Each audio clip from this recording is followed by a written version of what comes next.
A debate about cultural appropriation.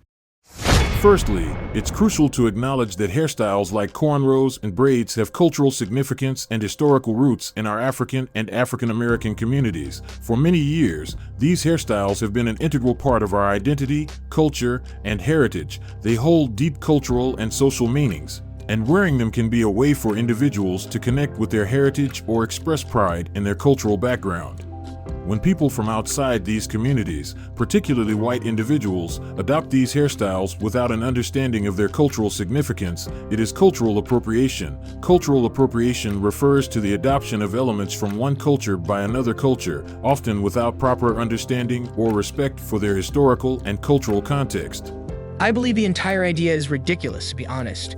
If someone hates a culture, they wouldn't choose to wear cornrows, right? It's more likely that they appreciate and enjoy the culture. Is it considered cultural appropriation when you cook a dish from another culture? Does this boundary only apply to hairstyles? Where does it even start? Wearing different cultural outfits, getting tattoos, trying different hairstyles, and eating foods from other cultures isn't about appropriating them. It's about appreciating them.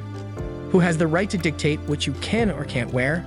You're only considering the surface level of the issue. Cultural appropriation is a valid concern because these hairstyles have significant meaning and history. Moreover, for a long time, it was actually against the law to wear these styles. Only recently, in 2019, the Crown Act was passed to prohibit discrimination against natural or protective hairstyles.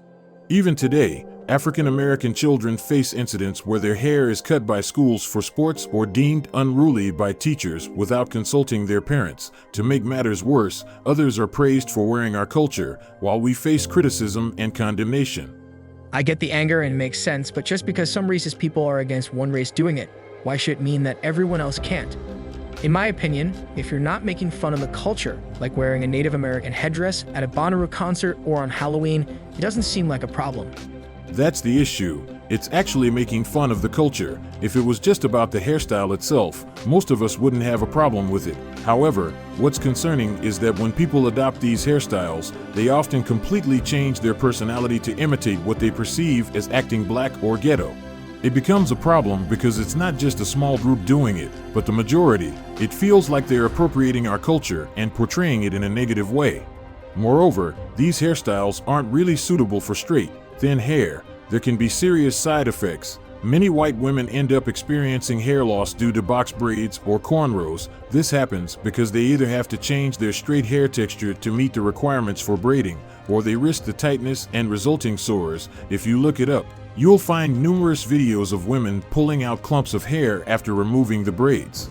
Some of them even show the severe damage done to their scalp because greasy straight hair isn't meant for these types of braids. All right, I see your point. I brought up personality, which was not initially the focus of the discussion about hair. Let's stay true to the original topic and not misrepresent it. You're right. It's not really different at all. The thing is, for black people, hair is more than just hair. It's an essential part of our identity. Our hair serves as a means of self-expression, storytelling, and cultural representation. It's intertwined with our history and heritage. Being black means embracing our hair along with our skin. It's all part of who we are. Furthermore, many people perceive changing their hairstyle as a form of personal growth or self-transformation. When someone with long, straight hair suddenly opts for a short bob or even a buzz cut, it's often seen as a fresh start, symbolizing strength and confidence. So, in a way, changing one's hairstyle can indeed be seen as a shift in personality or self-image. I disabled the downvote button in this subreddit for a specific reason. Please refrain from being petty and using it. Regarding the contradiction, first, I mentioned that it's not just about the hair, but also about the personality. Now you're pointing out that I'm saying the hair itself influences the personality. I apologize if my previous statements seemed contradictory. The main point I was trying to convey is that hair holds significance for black people, encompassing both cultural identity and self-expression. However, it's important to recognize that changing hairstyles can also be associated with personal growth and transformation. This is hilarious. I'm done for now. Bro, why are you mad? I'm using the downvote button. It's there, so I'm gonna use it. I didn't know freedom of speech is petty now. Also, I'm not contradicting myself. You're just refusing to see it from our perspective, especially because you don't experience it the way I or another African American would. So instead, you are woefully ignorant, and honestly, it's not my job to educate you or convince you about anything. That's your own job. Google is free. In your second comment, you mentioned that we face criticism for wearing the hair, while white people receive praise for it. In your third comment, you stated that it's not just about the hair, but also about the personality. In your fourth comment, you asserted that the hair and personality are intertwined. Good Lord, if you can't see how ridiculous your points are zigzagging, it's hopeless.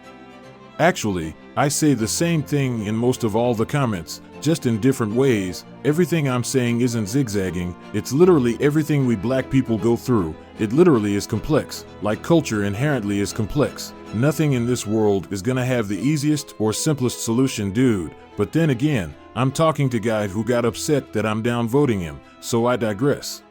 No, you're not. I pointed it out. It's like I'm talking to a flat earther. You didn't talk about personality once in your second comment.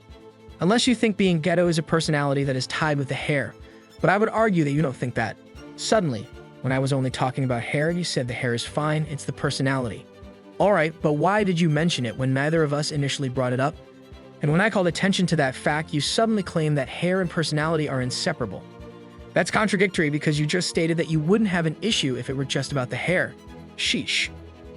Yeah, I was referring to how acting ghetto is associated with it, because being ghetto is a descriptive personality trait, and when I mentioned that the hair is fine, I didn't mean it's fine to wear the hair without any issue. I meant that compared to the personality aspect, the hair itself is a lesser concern. I'd rather deal with someone who only wears braids rather than someone who wears braids and adopts a persona that they perceive as black or ghetto. And when I say deal with, I mean accepting that I can't make anyone change their hairstyle. It doesn't mean I'm okay with it. I still believe they shouldn't wear it. But in comparison, I find it relatively more acceptable because there are even worse levels, like the combination of changing hair and adopting a different personality. Laughing my ace off, all I read from this is a bunch of backtracking that doesn't make sense. Mate, just admit you tried to say something you wanted to, but failed. Words have meaning. If English isn't your first language, I'd understand, but at least point that out before you dig your heels in and make a fool of yourself.